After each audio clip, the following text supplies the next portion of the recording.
Good evening, everyone. Welcome all. I'd like to call this meeting into order. It is 6 p.m. If I can please have the roll call. Councilmember Romero, Present. Mayor Pro Tem Tamayo, Here.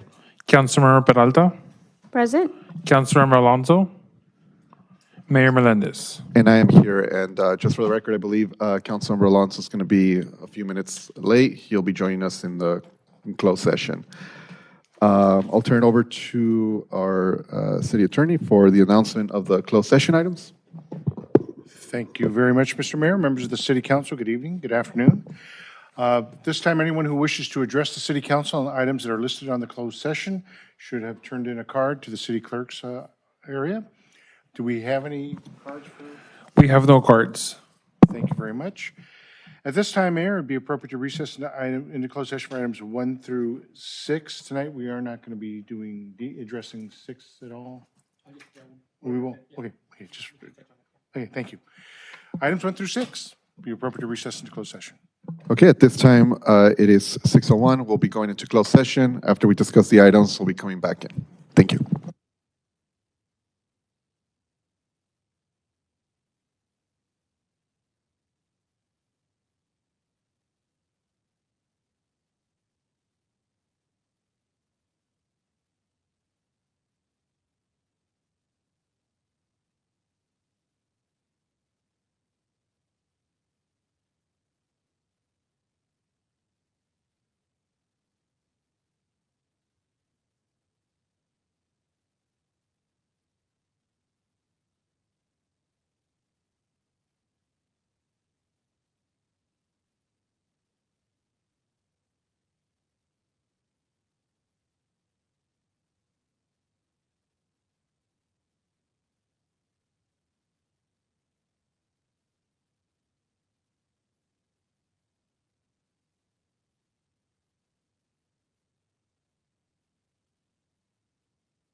Good evening, everyone. We're back from closed session. It is 7:02. Would like to acknowledge that Councilmember Alonso did join us at 6:03, a minute after we went to closed session. And at this time, I'll turn over to our city attorney to provide a report on the closed session items. Thank you very much, Mr. Mayor, members of the City Council. The record should reflect the City Council with all 5 members being present convened in closed session for a discussion of items 1 through 6. The City Council received a briefing on each of those items. There was no action taken that is required to be reported at this time from closed session, and that is my report. It's appropriate to continue with the open portion of the meeting at this time. Thank you, City Attorney. At this time, if I can ask our City Clerk to do the invocation, and I'll ask our City Treasurer to do the Pledge of Allegiance. If you can all please rise.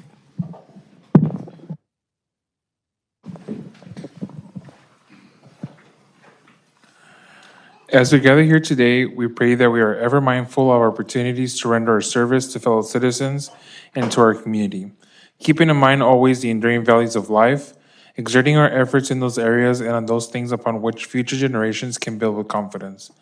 Let us continue to strive to make a better world. We ask this in thy name. Amen.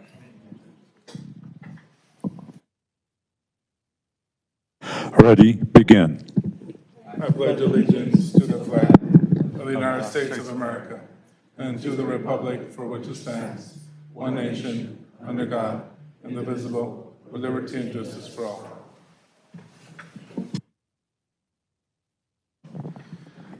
Thank you both to our City Treasurer and our City Clerk. I'll move on to any corrections to the agenda. I'll turn over to the City Manager. Mayor, council member, there aren't any corrections to the agenda. Thank you. Thank you, City Manager. We'll move on to our ceremonial items and presentation. So we're actually going to begin, because I know we have a lot of folks here, for item number 12, the Leaf Business Boost Program graduates. And we have a presentation. If you can please come forward, by Elian Rodriguez, Director and Co-Founder, and Kat Ramsier, Senior Community Program Manager at the Montebello Business Boost Program. So I'll turn it over to you for the presentation, and then after that, I'll ask my colleagues to join me to present some certificates.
And we help meet them where they're at in terms of their business needs. We have a model that works on providing them educational context as well as providing them physical assets that they can use with their business. We have 5 pillars to our work, but 2 of the pillars I want to talk to you about today are our outreach strategies and our programming.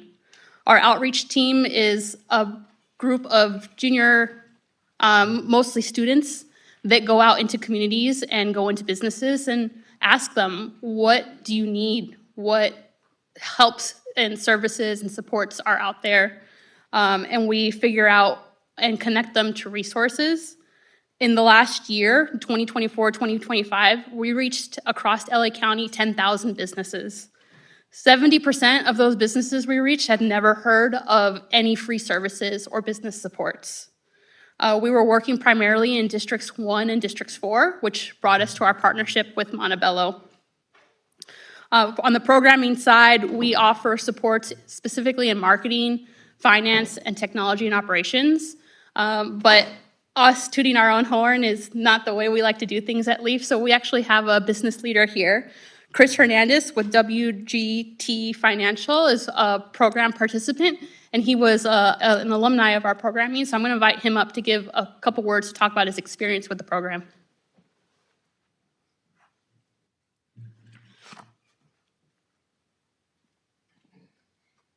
Good afternoon or evening to everybody. Thank you for that introduction. So yes, my wife and I, we run WGT Financial, and I'm also the host of the Vibe Concretes podcast. And I actually came across the program Leaf through an Instagram post, and I said, what's the worst that can happen? I signed up. I got a phone call within the week, and we started on some Zoom classes. And frankly speaking, my wife and I, we had already been investing into mentorship, into programs that would give us opportunities to run our business more efficiently and just be able to get more clients, right? Be able to get more leads. And what Leaf was able to show us, it was not only up to par with what me and my wife had paid for, but even better and more detailed. And they have direct connections with city council members and with other programs. So I'm extremely grateful for the opportunity to be part of the program, to have met such great leadership and to have met such great facilitators, because they actually took the time to, process the questions with us and cater it to us. And for those people who did not have a business plan or didn't even know what a business plan would look like, they helped us develop one, which is extremely important, because as we all know, if we don't have a GPS, we're going to get to nowhere pretty fast. And the LEAP program helped us build our own GPS. So thank you to everybody for that. And that's all I have today. Thank you. Thank you, Chris.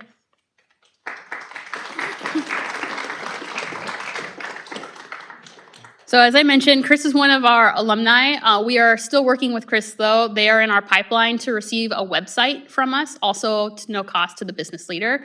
So even after they graduate and complete programs with them, we still are a resource for them. And if it's a service that we cannot provide, we've got wonderful partners across the county that can help them and connect them. One of the things, we shared a report that I think most of you should have now. So one of the things that we wanted to highlight in that report is in the city of Montebello, based on the surveys, the outreach that we do, we have a kind of a two-pronged approach. One is when we're out in the field, we're taking notes on the business facades, the street sidewalks, if there's customers, if there's shade, if it's busy, if it's open or closed. And then if the business owners are available, we speak to them and we interview them if they're able to. We are there during working hours, so we respect that they aren't always able to talk. If they want to set up appointments later, we can do that.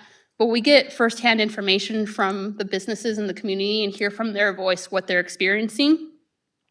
Montebello, 85% of the businesses that we surveyed said that they had never received any kind of free support, and they didn't actually realize that there were supports available for small business owners. That's slightly higher than the county average. And then when we were out canvassing in the districts, there were 38% of customers that were open with customers, but there were 20% of businesses that were open with 0 customers. Now, some of that is subjective. It just happens to be the place and time, but it does resonate with some of the feedback that we've been getting from community members. We want to continue to work with the city of Montebello, and we have opportunities that we've also outlined in that report. We would like to continue to provide you with data to help you make data-informed decisions regarding your small businesses and entrepreneurs based on the firsthand feedback that we're collecting. We also want to continue to provide practical programming and tools that they can use immediately and have immediate impacts on their business for the positive. And we want to fundraise with you. We recognize that a lot of these supports come with a lot of financial needs, and there's a lot of really big projects and exciting things coming to the entire region, and we want to be a part of that with you and your city. So thank you again for taking the time, and we can open it up for any questions that you might have, if that's appropriate for the meeting. Just on behalf of my colleagues, we just want to thank you for all of your hard work. Also want to thank our staff and our team for putting all the hard work, the hours, and everybody who was part of this as well. I actually would like to welcome or to ask my colleagues to join me up in the front because we have some certificates to present to you all. Is this the time to invite the business leaders up as well? Because we do have some. Okay, perfect.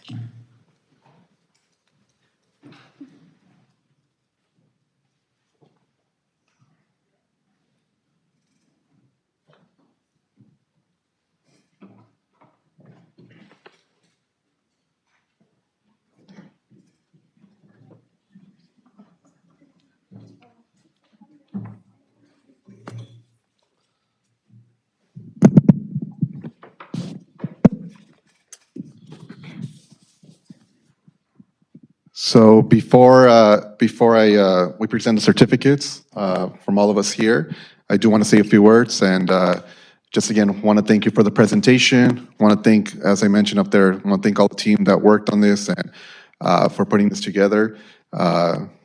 Chris, I got to be on your podcast again pretty soon, so feel free to invite me. It was a good conversation last time.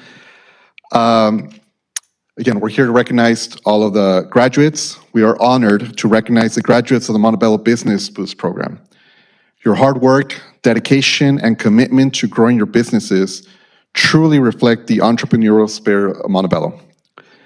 Each of you is investing not only in your own future, but in the strength and vitality of our entire community. Support for our small businesses are the backbone of Montebello. They create jobs, provide services, and give our neighborhoods character.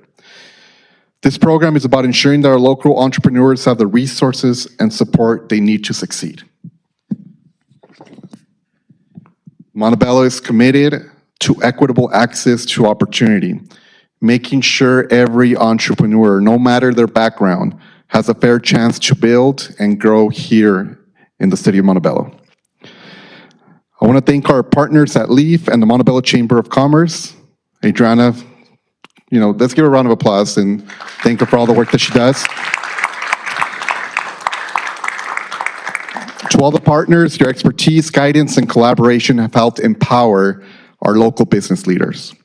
And to our graduates, congratulations. We are proud of your accomplishments and excited to see the positive impact you will continue to make here in the city of Montebello. So let's give all the graduates a round of applause. And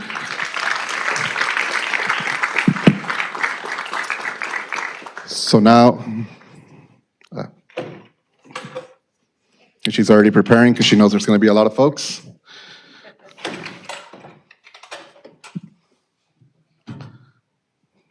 Thank you.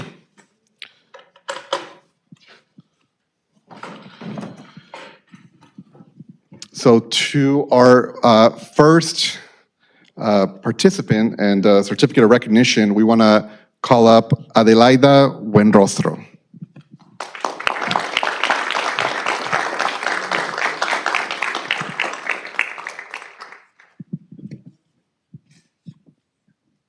you go. Congratulations. And you can stand over here. Yeah, if you want to, feel free to stand over here. Our next certificate of recognition is for Ana Torres.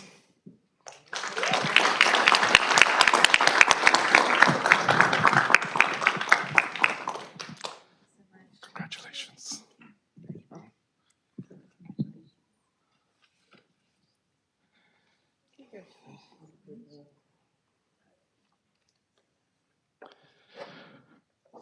Our next certificate of recognition, Christopher Hernandez.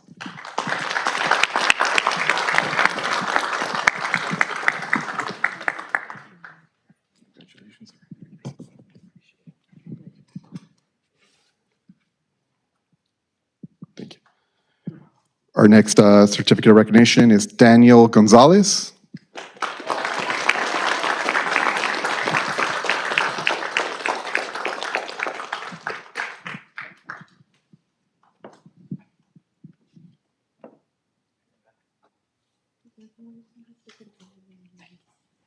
Congratulations.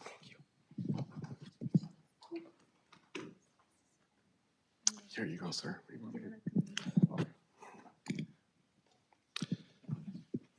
Next certificate of recognition is for Juan Villanueva.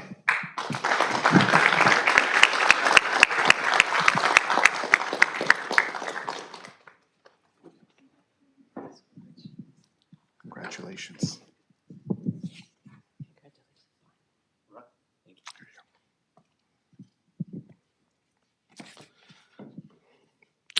Next certificate of recognition is for Luis Ruiz Hernandez.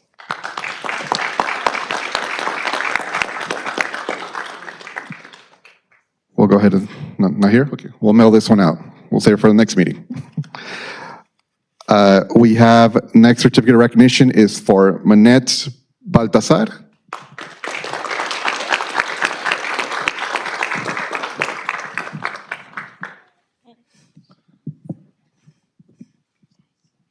Congratulations. Sorry.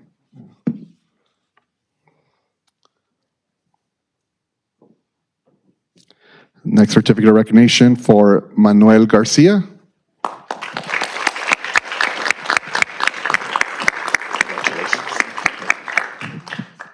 Thank you.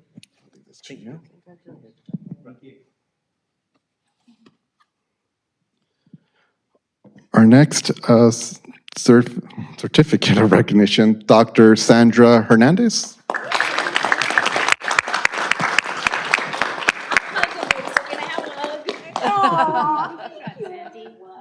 Thank you. I said I'm huggable. Thank you so much. Thank you. Thank you. Here you go. Thank you. Excuse me. Okay, our next certificate of recognition is for Vanessa Rios.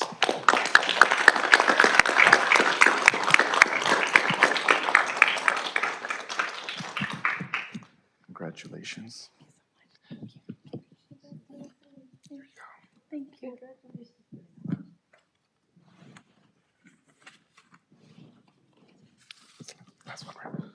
All right, and our last certificate of recognition is for Yvette Fimbres.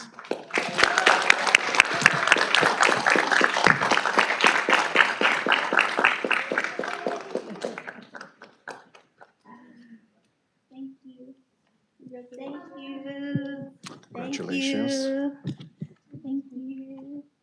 Thank you. Thank you. Let's give a round of applause again for all the participants. Congratulations. And if we can get some pictures up here.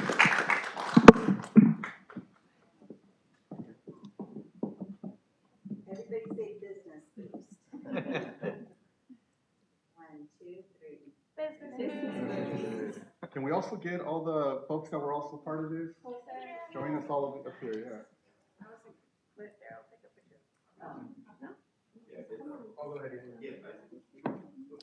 Also with our city team that participated.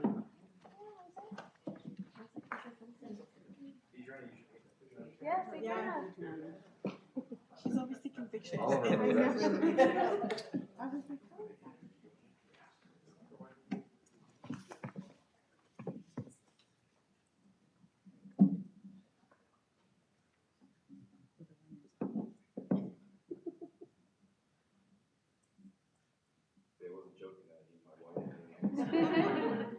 We're looking right here, and 1, 2, 3, and then one more. Great, I got it. Thank you. Thank you. Congratulations. Thank you. I know, right? Thank you for being here. I think we have to do this side first.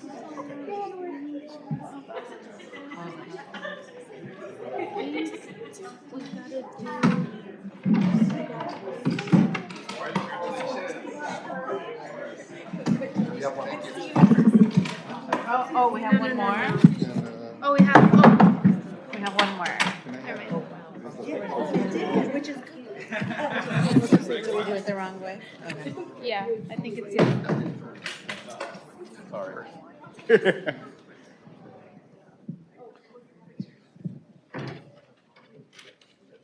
Those things are always tricky.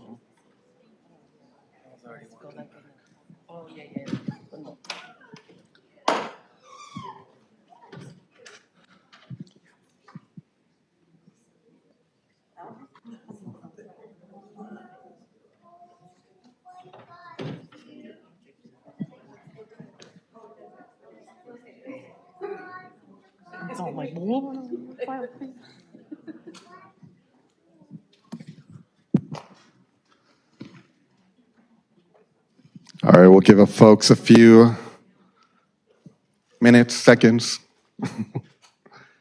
We go into the Citizen of the Month, which we haven't had a Citizen of the Month, I think, for a few months now. So it's great to have it back.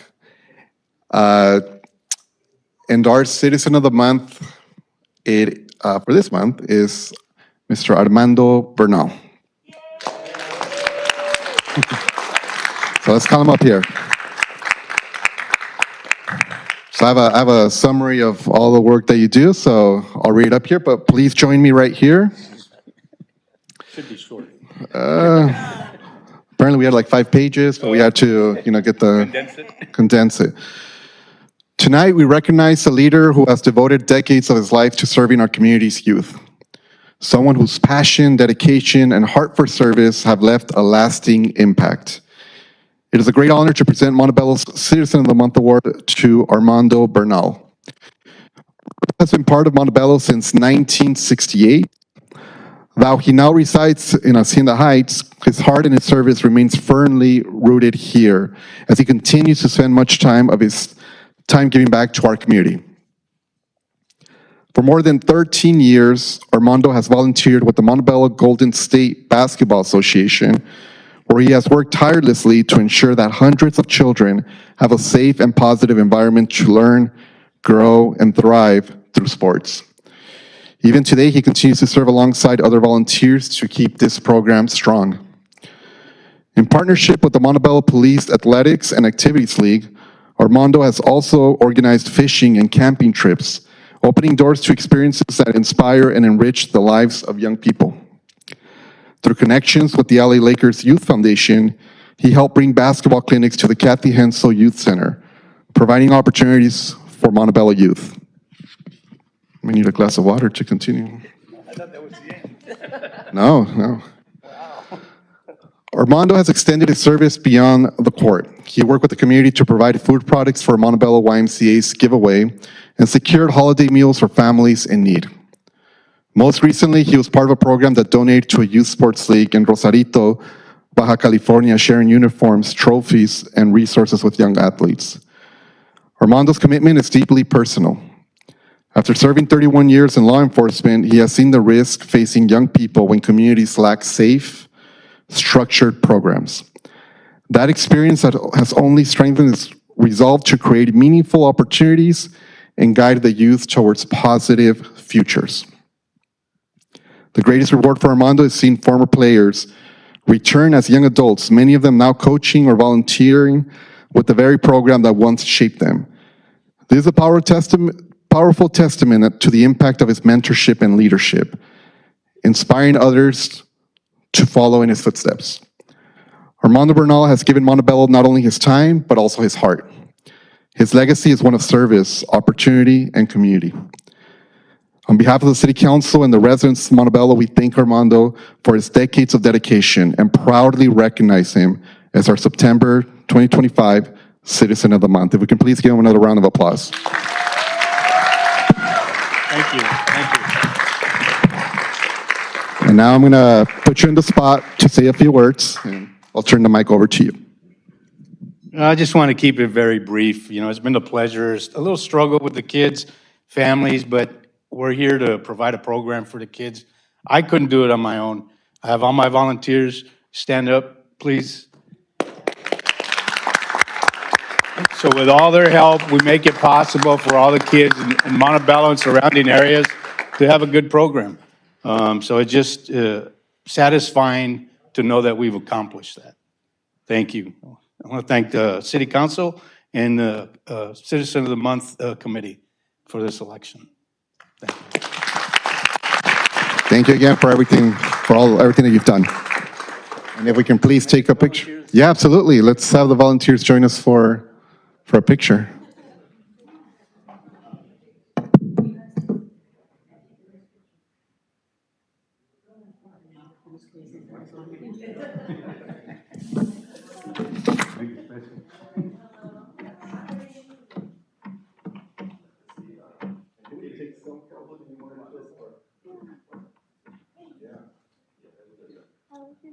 Oh, thank you.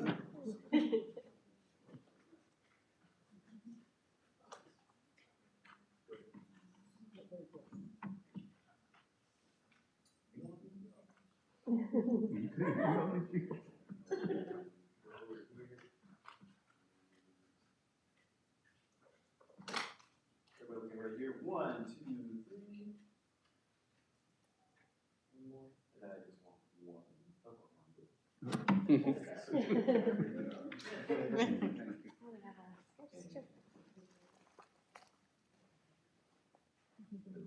We do have some stuff for you, so Oh, wow. you might need some help. ¿Los ojos? Yeah.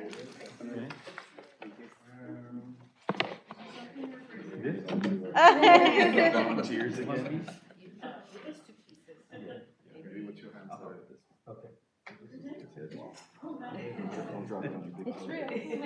Thank you very much.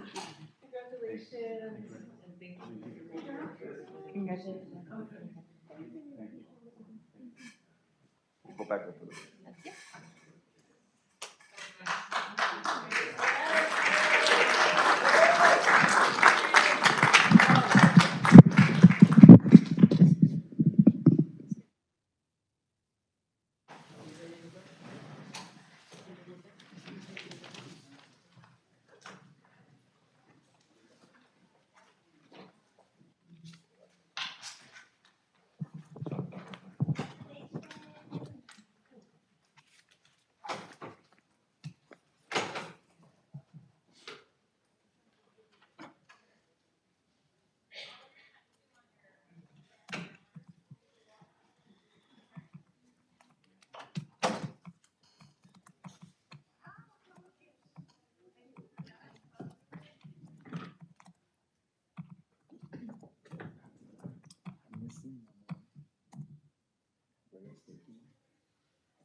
No worries.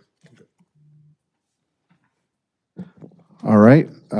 Again, congratulations to both folks from the LEAF program and as well as the Citizen of the Month. We'll move on to the rest of the agenda. We'll continue with some proclamations. This month, Patriot Day and National Day of Service Remembrance.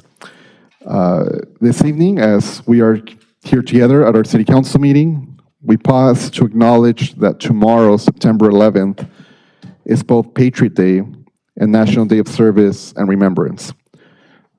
These observances call on us not only to reflect on the tragic events of September 11, 2001, but also to honor the lives lost, the heroes who emerged, and the spirit of unity and service that carried our nation forward. Tomorrow marks 23 years since that day when the world as we knew it changed. Nearly 3,000 innocent lives were lost and countless others were impacted. Yet out of that profound loss came extraordinary acts of courage, unity, and resilience. The heroes of that day, first responders, ordinary citizens, and all those who risked their lives to help others showed us that the very best of the American spirit. That is why we in Montebello join cities across the nation in recognizing Patriot Day, a time to honor those we lost and to express our deep gratitude to the first responders, military personnel, and everyday citizens who embody service and sacrifice. We also observe September 11 as a National Day of Service and Remembrance, a call for all of us to give back, whether through volunteering, acts of kindness, or simply lending a hand to a neighbor. In doing so, we honor the legacy of unity that carried our country through the days following 9/11 and reaffirm our commitment to building a stronger, more compassionate future. I'd like to invite our community to join us tomorrow, September 11th at 10 a.m. at City Hall in the patio area south of the main entrance for Montebello's annual 9/11 ceremony. It will be a time of reflection, gratitude, and hope as we come together to honor the memory of those we lost, recognize the bravery of those who served, and stand united in remembrance and resilience.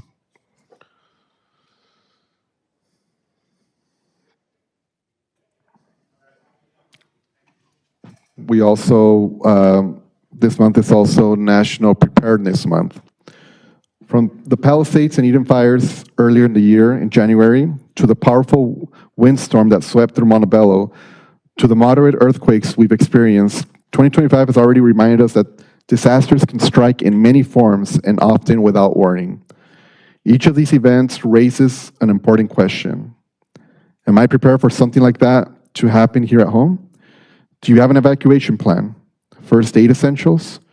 Drinking water and food supplies? A communication plan to reach your loved ones if power or phone lines go down? These are the kind of resources and conversations that make all the difference in an emergency. September is National Preparedness Month, a time dedicated to raising awareness about the importance of being ready for disasters and emergencies. Emergencies don't always give us the time to prepare, which is why we must plan ahead. Throughout this month, I encourage you to talk with your family, friends, and neighbors about how you will stay connected before, during, and after a disaster. Build or update your emergency kits so they include several days' worth of food, water, and first aid supplies. Don't forget medications, essential documents, and pet supplies that can be packed quickly if you need to evacuate. As a community, each of us can take small, practical steps now that will make a big difference later. Remember, the best time to prepare for an emergency is before it happens. For more information on how to prepare and what to include in your disaster kit, please visit www.ready.gov and follow our city's social media pages for tips and resources on how to be prepared all month long.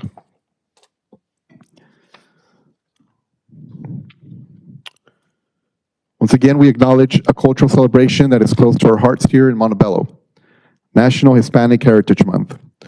Observed every year from September 15th to October 15th, National Hispanic Heritage Month raises awareness about the rich histories, cultures, and contributions of American citizens whose ancestors hail from Spain, Mexico, the Caribbean, and Central and South America. September 15th is significant because it marks the independence anniversary of several Latin American countries, followed closely by Mexico and Chile on September 16 and 18. This observation originally started with 1 week of commemoration in 1968 under U.S. President Lyndon Johnson, but was later extended to a 30-day celebration by President Ronald Reagan in 1988. Today, Hispanic Americans are an integral part of the multicultural fabric of the United States and here in Montebello. We encourage the community to join us in recognizing Hispanic Heritage Month by visiting HispanicHeritageMonth.gov to learn more.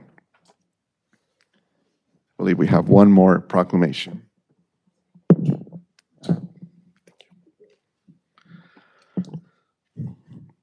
The City of Montebello is committed to ensuring the safety and well-being of all residents, commuters, and visitors. That's why we are proud to recognize September as Rail Safety Month here in Montebello. Montebello is home to several rail lines that are vital for passenger and freight transportation, making it essential that all individuals remain vigilant when driving, biking, or walking near railroad tracks and crossings. Statistics show that railroad-related incidents, including trespassing and collisions at railroad crossings, continue to be a public safety concern, and education plays a critical role in reducing these incidents.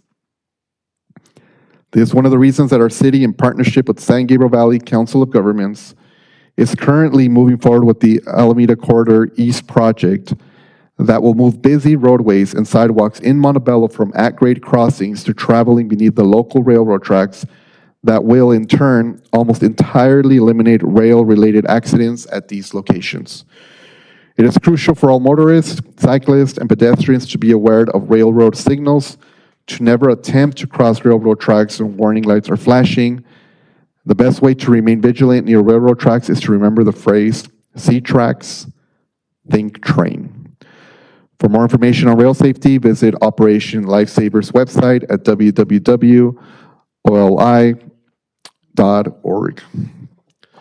Okay, we are done with the proclamations of this evening, and we'll move on to item number 13, which is the Caltrans audit.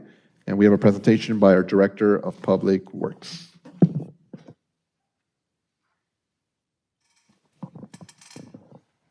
Thank you very much, Mayor Pro Tem, council members, staff, and members of the audience.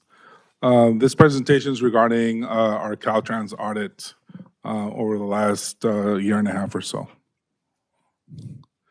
So here are the roles and responsibilities. We have the Federal Highway Administration, which is responsible to providing us with funding. Caltrans administers the funding directly in coordination with the Federal Highway Administration. And in this case, the city of Montebello is the recipient of those funds, and they utilize to improve and enhance traffic signal and other capital projects. Cesar, do you want to hold on for a quick second while we pull up halfway the done. presentation? Okay, I'll repeat myself. Thank you very much.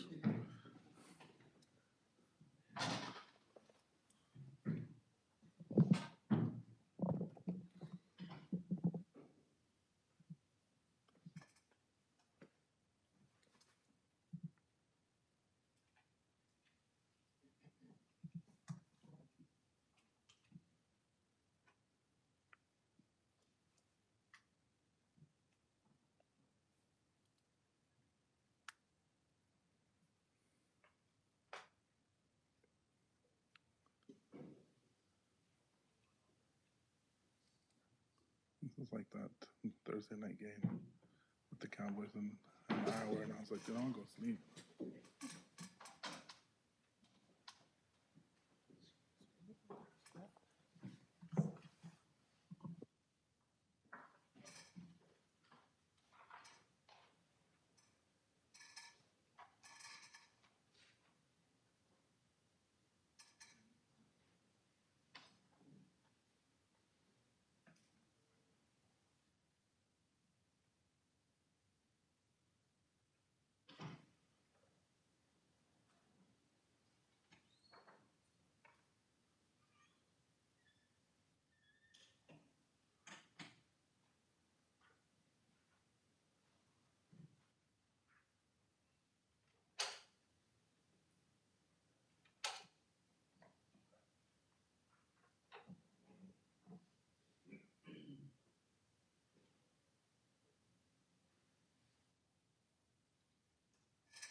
Cool. We're ready to go now.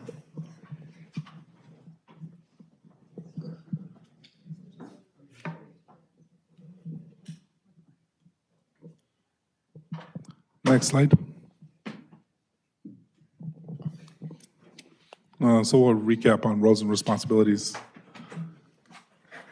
So the Federal Highway Administration is basically the bank. They ensure that they have the funding available to provide to state and local agencies on the programs and projects that they want to carry out. Caltrans, Department of Transportation from the state, they administer the federal aided transportation projects. And in this case, the city of Montebello, they're responsible to carry out the project and programs administered through federal and state funds. Next slide.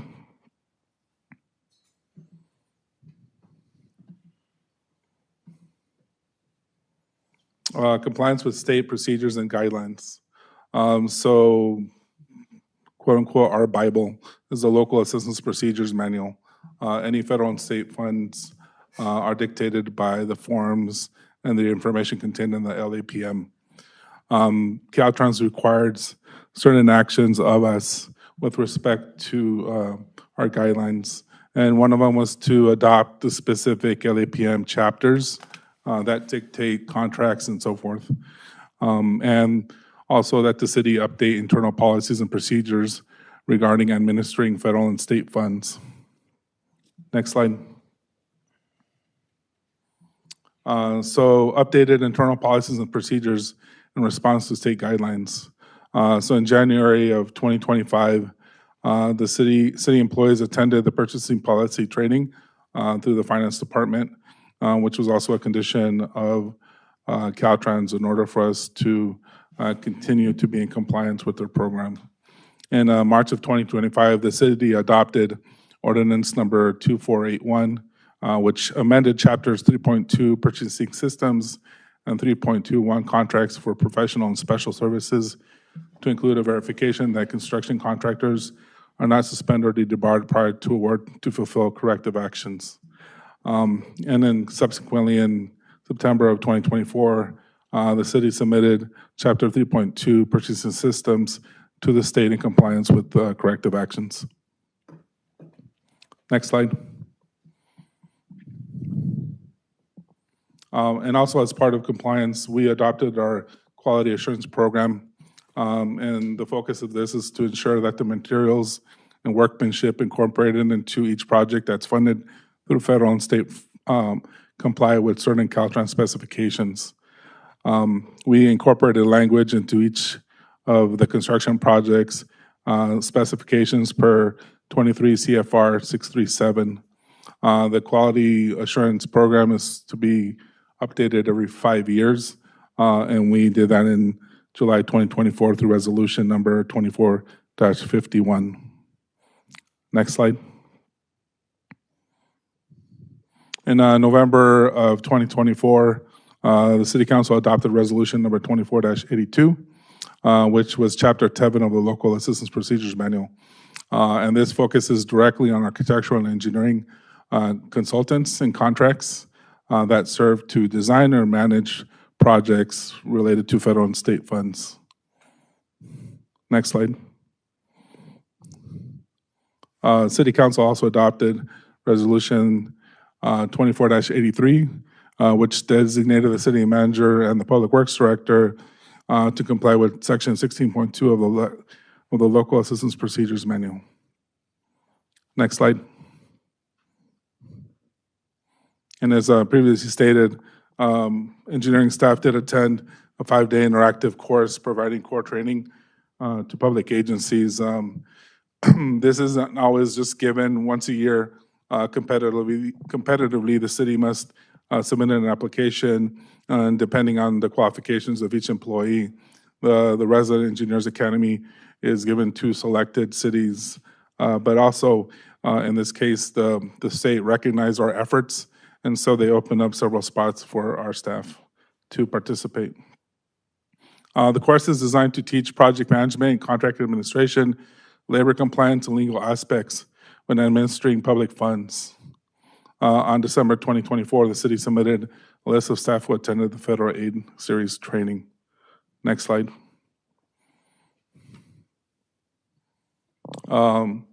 At the February 12th, 2025 City Council meeting, Resolution number 25-12 was adopted, which authorizes the city manager or the Public Works Director to execute all Caltrans forms and agreements with regards to funding that we may receive from Federal Highway Administration. Next slide. In August 13th of 2025, the City Council adopted Resolution number 25-60, and this is regards to the Federal Highway Administration Title VI of the Civil Rights Act to be eligible for future federal and state funds. Next slide. That concludes my presentation. I'll be glad to answer any questions that the council may have. Mayor, council members, if I may. So I actually requested this presentation from Caesar because it's a very important topic for our city.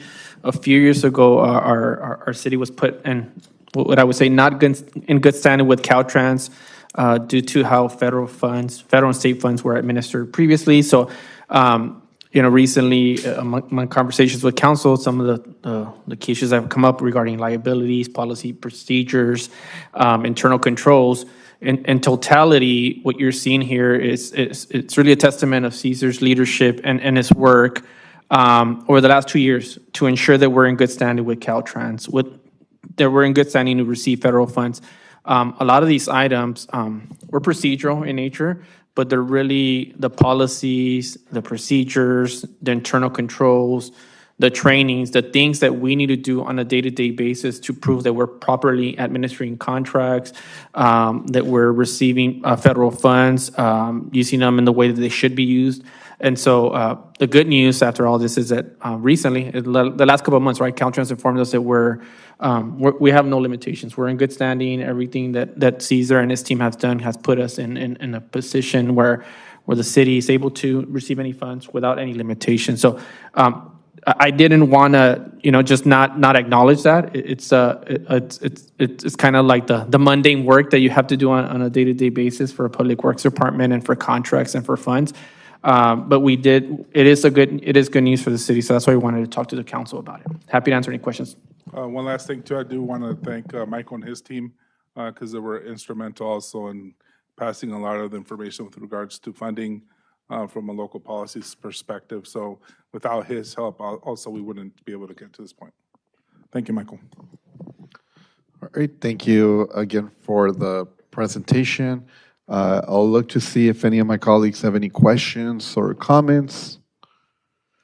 Councilor Peralta. Just very briefly, I do want to uplift the work that all teams have done, as well as council who approved many of these resolutions and items in terms of putting us in compliance with Caltrans. I think this is a very big win for the city in terms of being able to access future Caltrans federal grants with no limitations, and I think that's a bright future ahead for the city of Montebello in terms of hopefully drawing down infrastructure dollars to continue improving our community. So thank you for the work, everyone.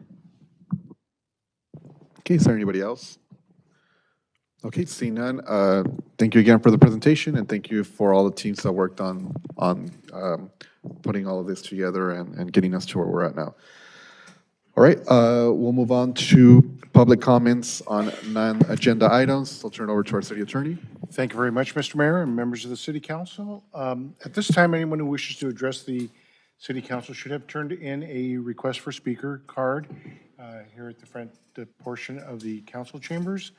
Anyone who has not submitted such a card will not be permitted to speak this evening. We should also note that the non-agenda item portion of the agenda will be for 30 minutes, and then anyone who has not addressed the council will be allowed to speak at the end of the regular business of the City Council. With that, do we have speaker cards for non-agenda items? Yes, we do. How many do we have? We have a total of 5. 5? Yes. Thank you. Okay, if we can please call the first speaker. First speaker is Fiona Reimers with Lizette Guerrera.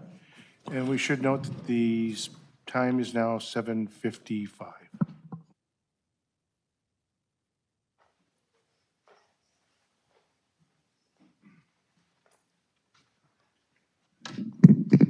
Good evening. Oh, jeez. Sorry. My name is Fiona Reimers. I am the Community Library Manager at Chet Hollofield Library, and it is my pleasure to introduce Montebello Library's new manager, Lizette Guerra. She is filling the vacancy that Rosemary left about a year and a half ago when she retired. So we're finally very happy to say that Montebello has another manager, and the two of us are going to be working very closely together to make sure that we're serving you well. And I'm sure she wants to say a few words. Good evening, everyone, and thank you. I'm very excited to be here and be entrusted with the opportunity to grow our library and provide valuable resources and services to our community. I've been a librarian for over 20 years, so I bring a lot of experience, and like I said, I'm really happy to be here, and I hope to see some of you at our library. I'd love to give you a tour and talk about how we can better serve our community. Thank you. Thank you for your comments and welcome. We can please have the next speaker. Next speaker is Shazia Hawk, followed by Raul Hurtado.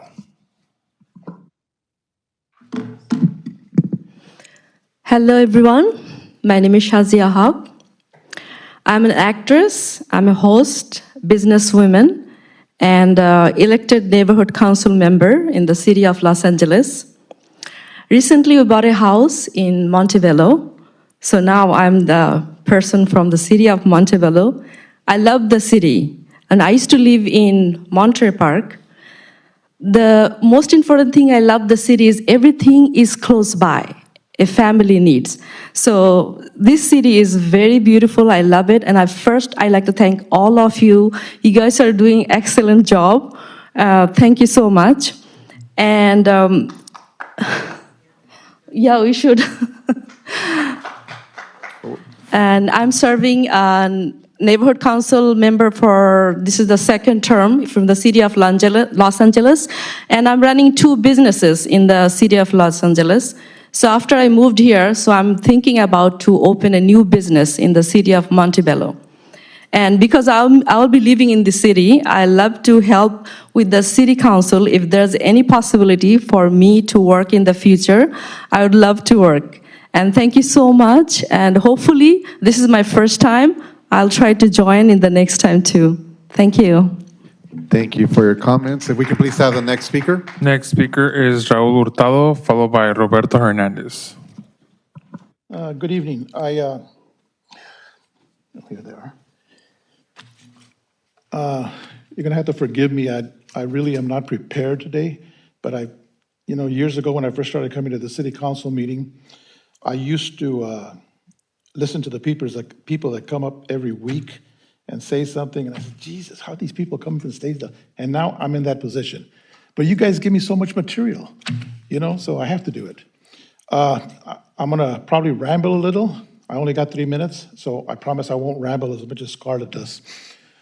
I'm here to address the elephant in the room, like I've said before.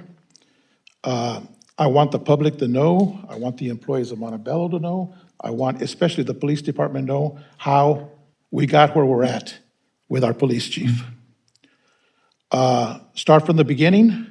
We all know who put certain people up here. We all know that, especially the accomplished pendejo over there, because we saw him sitting here with a person that put him here. That person also put our city manager here. We all know that. We all knew it before he even came here. I had a meeting with him to address the translator for the woman up here that says can't speak English. And at that time with that meeting, I knew that the city manager was not a very truthful person. And one of the things that stuck in my mind was he said that he didn't even want to look at the material that I had because of the simple fact that he said he was afraid that she was going to sue the city. And I thought to myself, okay, if you have that old woman have you scared, I can understand why Angie Jimenez scared him too. But on the other hand, here we have him firing the police chief, Espinosa. And did he think he was not going to sue the city?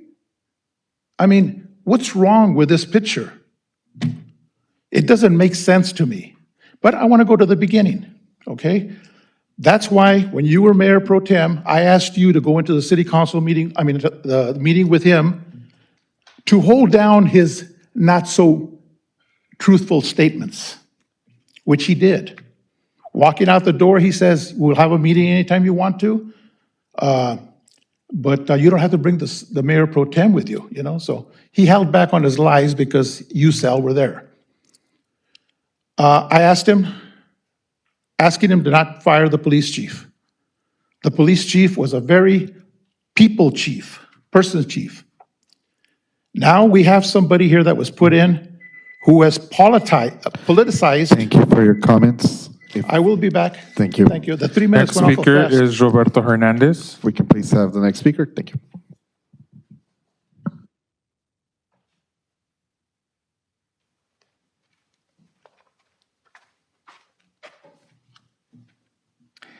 Good evening, Mayor, City Council members, staff, and residents of Montebello. My name is Roberto Hernandez. I'm a resident of South Montebello, and I'm here to, in support of the recent grant that was given to you by 3 people for the $770,000 grant for urban forest management plan. In adopting this resolution in the previous month, I'm here to remind you that you made a commitment to do a thorough evaluation of where the need is for sustainability and environmental justice for our city. And I can tell you that as a resident of South Montebello, that's where the need is. If you walk down any streets in certain sections of the city of the South, down Vale, down Washington, Maple, you can truly see where the need is. For example, if you walk down Vale and all the warehouses and the storage areas, you can like literally count the trees like in 1 or 2 hands. Did you know that in front of Greenwood Elementary, there's not one single tree from the city? Walk over to Vale Continuation School, again, not one single tree. And if you are to think about what this grant is for the future of our city and to environmental justice for our children, that's where the greatest need is. Now, again, I'm here to support that. And not only that, I said to hold you accountable for you to be actually have that truthful evaluation of where the need is. And to also to lend you a hand. I am at heart, I am an environmentalist, and as my wife, what I do, I go out to city cleanups, especially in my area, whenever that arises. So I'm not only here to hold you accountable, I'm also here to lend you a hand, and I would suggest that when you are ready to implement that, to make it known for the city residents, especially in the South, so that we may come out and support you, and let's dig up some dirt and plant those trees that are needed greatly to sustain environmental justice in our city. Thank you. Thank you for your comment. If we can please have the next speaker. Yes, final speaker will be myself, Mayor Christopher Jimenez. Mayor Pro Tem, council members, staff, and community. I just wanted to take some time to address my absence from the city council this last month. About a month ago, I went under an emergency heart surgery. It definitely was a very scary situation for myself, but I wanted to take some time to address the community and then also thank the community that has been behind me all this time. Staff and city council have been have been there for me this whole time. So I want to thank everyone for being so kind to me and to my family. I wouldn't have been able to do this without my family either. I had my post-op surgery meeting with my doctor last week, and to find out, he told me that 50% of people that have had what I had don't make it to the hospital, and the other 50 don't even make it out of surgery. Is definitely a scary feeling, but also a time of reflection. Very grateful to be here today and very grateful to serve this great community. And then I just want to thank everyone that has stepped up to the plate to check in on me and check in on my family and bring food to the house. It's definitely been a scary moment, but definitely it has been a time of reflection. So I just want to thank the community and the city council for being there for me and for supporting me along the way. Thank you.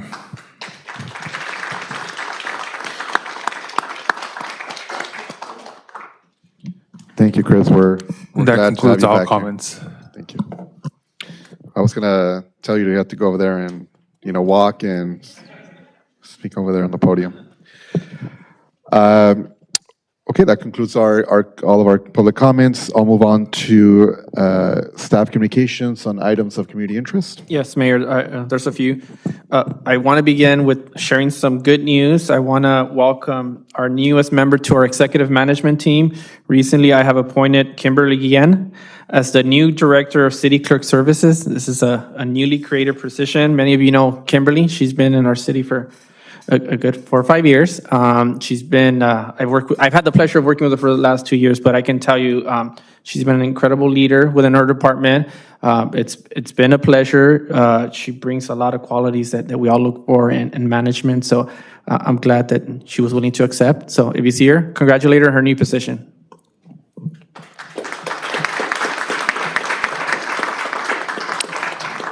More congratulations, and this is to the finance department and Michael Salarza. For the 6th year in a row, the finance department, or our city, has won the GFOA. I'll let you explain what the acronym is, but the GFOA Distinguished Budget Award.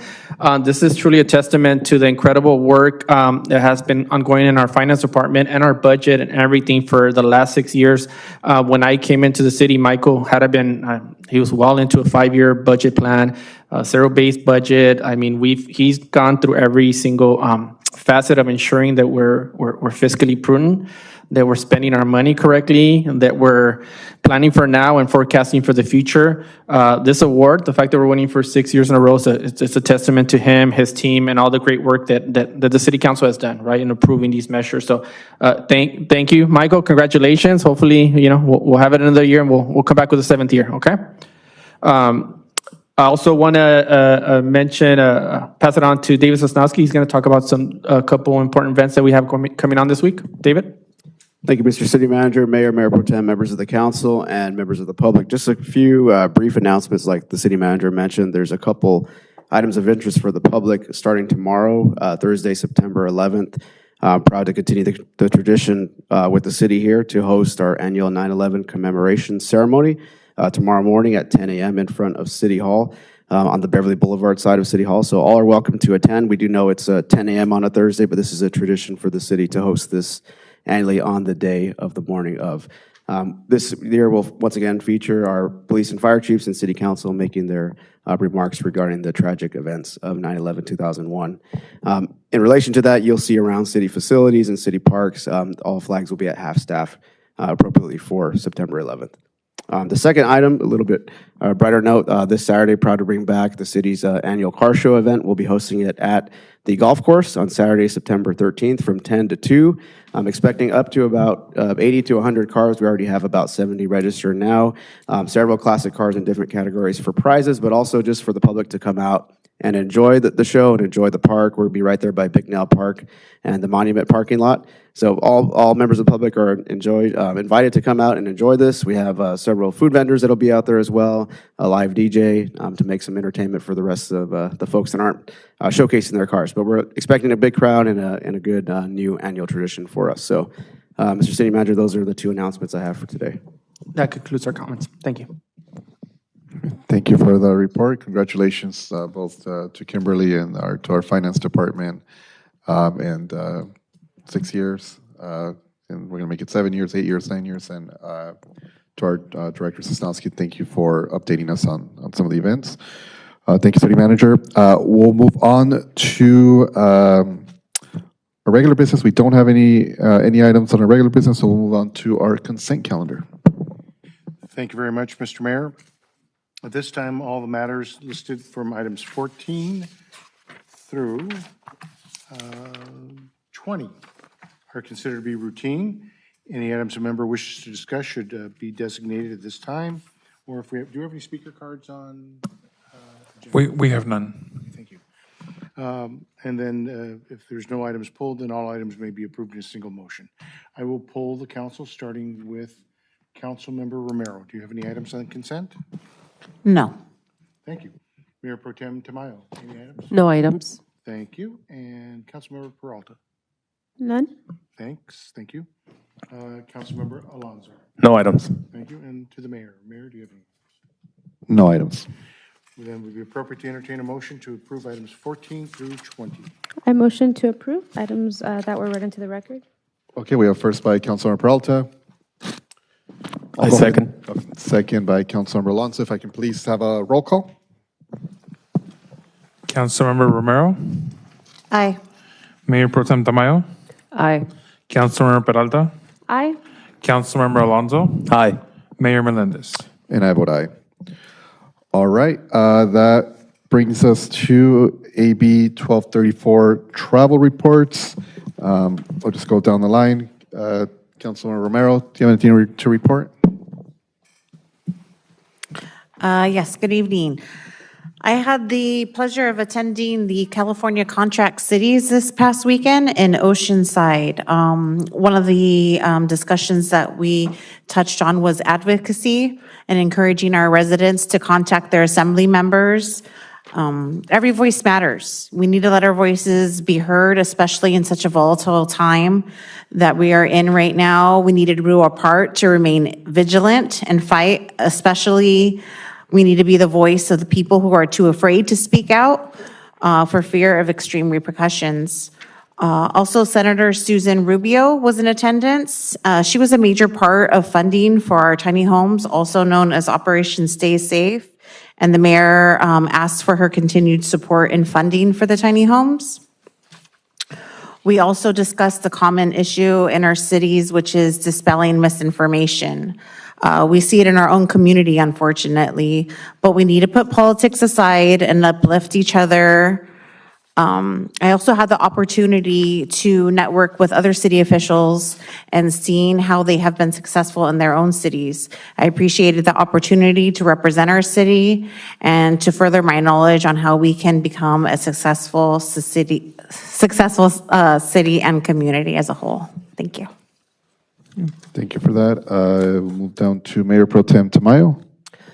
I attended the Gateways City Conference. This is where regional leaders discuss key issues impacting our communities.